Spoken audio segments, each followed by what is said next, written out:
भारतीय इतिहास में कई ऐसी भूलें छिपी हैं जिन्होंने हमारे समाज, संस्कृति और राष्ट्रीय पहचान को गहराई से प्रभावित किया है। इन भूलों को समझना केवल इतिहास की किताबों तक सीमित नहीं है, बल्कि यह हमारी सोच, नीति और भविष्य की दिशा तय करने में भी अहम भूमिका निभाता है। आज के इस वीडियो में हम भारतीय इतिहास की कुछ सबसे बड़ी और भयंकर भूलों का गहन विश्लेषण करें। आज के सत्र में हम यह जानेंगे कि ऐतिहासिक भूलों को समझना क्यों जरूरी है। यह न केवल छात्रों के लिए बल्कि हर नागरिक के लिए आवश्यक है कि वे अपने अतीत की गलतियों को पहचानें और उनसे सीखें। इससे हमारी राष्ट्रीय पहचान मजबूत होती है और हम भविष्य में ऐसी गलतियों से बच सकते हैं। इस वीडियो के अंत तक आप जान पाएंगे कि किन किन क्षेत्रों में सुधार की आवश्यकता है और क्या। मौर्य साम्राज्य भारतीय इतिहास का एक महत्वपूर्ण अध्याय है, लेकिन इसकी प्रशासनिक संरचना में कई गंभीर दोष थे। केंद्रीय शासन की नींव कमजोर थी, जिससे राजनीतिक एकीकरण में असफलता देखने को मिली। इन कमजोरियों के कारण मौर्य साम्राज्य का पतन हुआ और भारत में छोटे छोटे राज्यों का उदय हुआ। ये भूल हमें यह सिखाती है कि किसी भी राष्ट्र की स्थिरता के लिए मजबूत प्रशासन।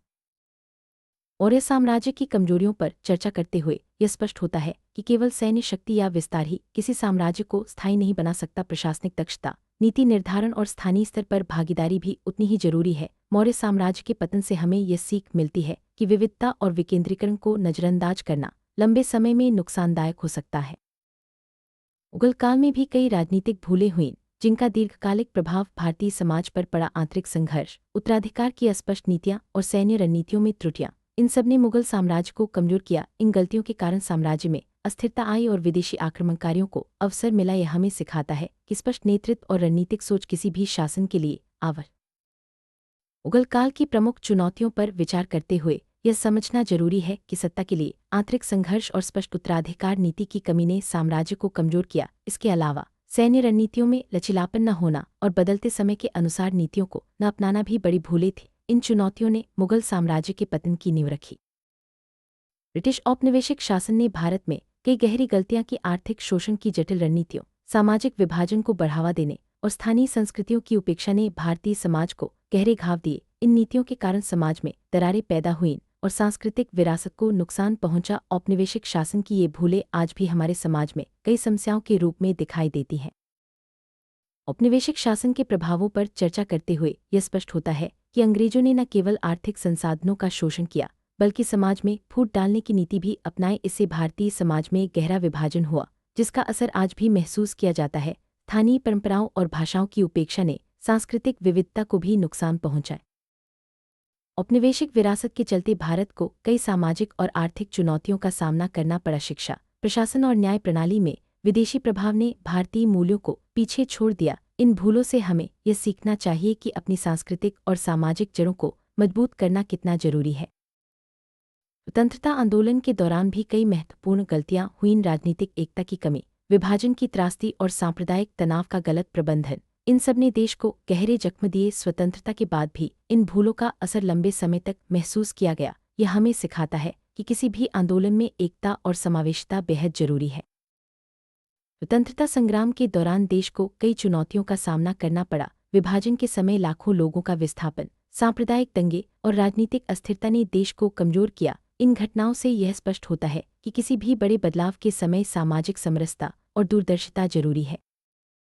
स्वतंत्रता के बाद भारत ने नेहरूवादी समाजवादी मॉडल को अपनाया, जिसमें केंद्रीकृत नियंत्रण और योजनाबद्ध अर्थव्यवस्था पर जोर था। हालांकि इस नीति की सीमाएं जल्द ही सामने आने लगी। विकास में असमानताएं बढ़ीं और आर्थिक अवसरों का समान वितरण नहीं हो सका। इससे ये सीख मिलती है कि आर्थिक नीतियों में लचीलापन और समावेशिता जरूरी है। भारतीय शिक्षा प्रणाली में रटने की संस्कृति, व्यावहारिक ज्ञान की कमी और नवाचार का दमन जैसी गंभीर गलतियां रही हैं। इससे छात्रों की रचनात्मकता और समस्या सुलझाने की क्षमता प्रभावित हुई। शिक्षा में सुधार के लिए जरूरी है कि हम व्यावहारिक और नवाचारी शिक्षा को बढ़ावा दें। शिक्षा में सुधार के लिए जरूरी है कि हम बच्चों को केवल परीक्षा पास करने के लिए न पढ़ाएं, बल्कि उन्हें जीवन के लिए तैयार करें। नवाचार, रचनात्मकता और व्यावहारिक ज्ञान को बढ़ावा देना चाहिए। इससे देश को भविष्य के लिए सक्षम मानव संसाधन मिलेंगे। स्थानीय परंपराओं की उपेक्षा, सांस्कृतिक विविधता का क्षरण और पारंपरिक ज्ञान प्रणालियों का लोप, ये सब भारतीय समाज की सांस्कृतिक विरासत को कमजोर करने वाली भूलें हैं। हमें अपनी सांस्कृतिक जड़ों को पहचानना और संरक्षित करना चाहिए, ताकि आने वाली पीढ़ियां अपनी पहचान से जुड़ी रहें। हमारी सांस्कृतिक विरासत केवल अतीत की बात नहीं है, बल्कि यह हमारी पहचान और सामाजिक एकता का आधार भी है। सांस्कृतिक विविधता को संरक्षित करना और पारंपरिक ज्ञान को आगे बढ़ाना समाज के सतत विकास के लिए जरूरी है। लोकतांत्रिक संस्थानों में भ्रष्टाचार, शासन में पारदर्शिता की कमी और नागरिक भागीदारी में बाधाएं, ये सब भारतीय राजनीति की बड़ी चुनौतियां रही हैं। भ्रष्टाचार के कारण नीतियों का सही क्रियान्वयन नहीं हो पाता और आम जनता का विश्वास कमजोर होता है।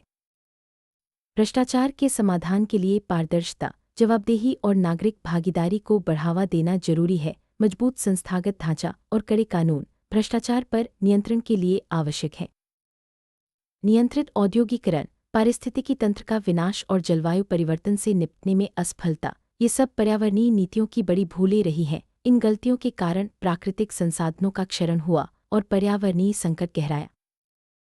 पर्यावरण संरक्षण के लिए जरूरी है कि हम सतत विकास की नीतियां अपनाएं, प्राकृतिक संसाधनों का विवेकपूर्ण उपयोग करें और जलवायु परिवर्तन से निपटने के लिए सामूहिक प्रयास करें। भारत में विकास के क्षेत्र में क्षेत्रीय असमानताएं, संसाधनों का असमान वितरण और सामाजिक आर्थिक विषमताएं, ये सब बड़ी चुनौतियां रही हैं। इससे देश के कुछ हिस्से तेजी से आगे बढ़े जबकि अन्य पिछड़ गए।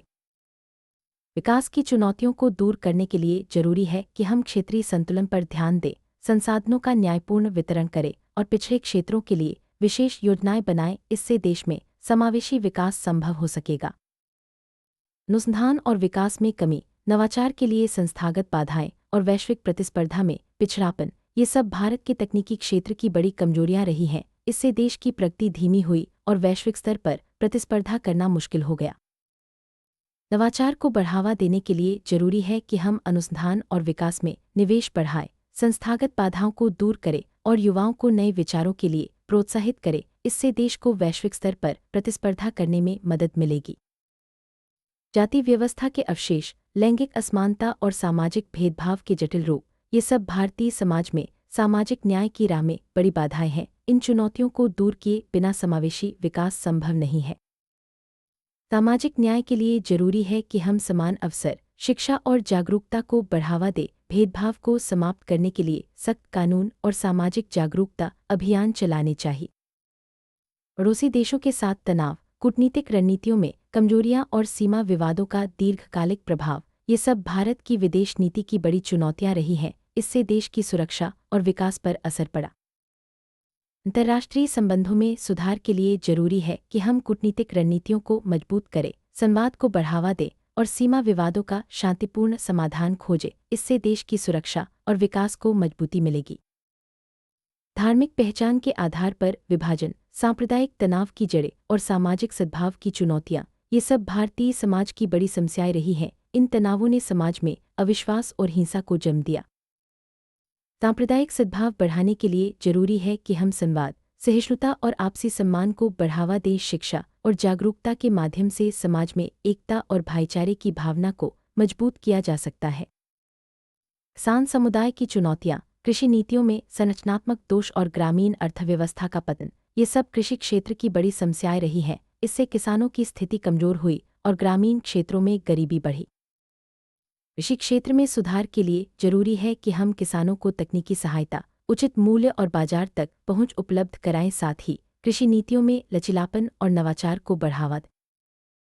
सार्वजनिक स्वास्थ्य प्रणाली की कमजोरियां, शिक्षा में अपर्याप्त निवेश और मानव संसाधन विकास की चुनौतियां, ये सब भारत के विकास में बाधक रही हैं। इससे समाज में असमानता और पिछड़ापन बढ़ा। स्वास्थ्य और शिक्षा में सुधार के लिए जरूरी है कि हम इन क्षेत्रों में निवेश बढ़ाएं, गुणवत्तापूर्ण सेवाएं उपलब्ध कराएं और सभी वर्गों तक इनकी पहुंच सुनिश्चित करें। इससे समाज का समग्र विकास संभव होगा।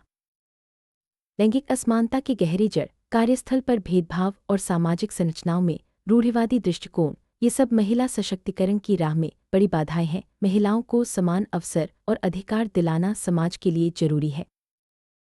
महिला सशक्तिकरण के लिए जरूरी है कि हम शिक्षा, स्वास्थ्य और रोजगार के क्षेत्र में महिलाओं को समान अवसर दें। साथ ही समाज में जागरूकता और सकारात्मक सोच को बढ़ावा दें। इतिहास की भूलों से सीखना बेहद जरूरी है। इससे हम अपने भविष्य को बेहतर बना सकते हैं और राष्ट्रीय एकता व विकास को मजबूती दे सकते हैं। सकारात्मक दृष्टिकोण अपनाकर हम समाज में बदलाव ला सकते हैं। भविष्य के लिए जरूरी है कि हम इतिहास की गलतियों से सबक लें और समाज, राजनीति, अर्थव्यवस्था, शिक्षा, स्वास्थ्य, पर्यावरण, तकनीक और संस्कृति के हर क्षेत्र में सुधार की दिशा में काम करें। राष्ट्रीय एकता और विकास के लिए जरूरी है कि हम सभी क्षेत्रों में समावेशी नीतियां अपनाएं, सामाजिक न्याय को बढ़ावा दें और सांस्कृतिक विविधता का सम्मान करें। इससे देश को मजबूती मिलेगी। समावेशी समाज के निर्माण के लिए जरूरी है कि हम सभी वर्गों को साथ लेकर चलें, भेदभाव को समाप्त करें और समान अवसर प्रदान करें। इससे समाज में शांति, समृद्धि और स्थिरता आएगी। हर नागरिक को चाहिए कि वह अपने स्तर पर बदलाव की शुरुआत करे। शिक्षा, जागरूकता और सक्रिय भागीदारी से हम समाज में सकारात्मक बदलाव ला सकते हैं। नवाचार और तकनीक के क्षेत्र में आगे बढ़ना देश के विकास के लिए जरूरी है। इसके लिए हमें युवाओं को प्रोत्साहित करना और अनुसंधान में निवेश बढ़ाना चाहिए। संस्कृति और परंपरा का संरक्षण समाज की पहचान के लिए जरूरी है। हमें अपनी सांस्कृतिक विरासत को संरक्षित करना और नई पीढ़ी को इससे जोड़ना चाहिए। आज के इस वीडियो में हमने भारतीय इतिहास की बड़ी भूलों का विश्लेषण किया। इन भूलों से सीखकर हम अपने समाज, देश और भविष्य को बेहतर बना सकते हैं। इतिहास केवल अतीत नहीं, बल्कि भविष्य की दिशा भी है। समापन में यही कहना चाहेंगे कि इतिहास की भूलें हमें चेतावनी देती हैं, लेकिन साथ ही आगे बढ़ने की प्रेरणा भी देती हैं। हमें अपने अतीत से सीखकर सकारात्मक सोच और एकता के साथ देश को आगे ले जाना है।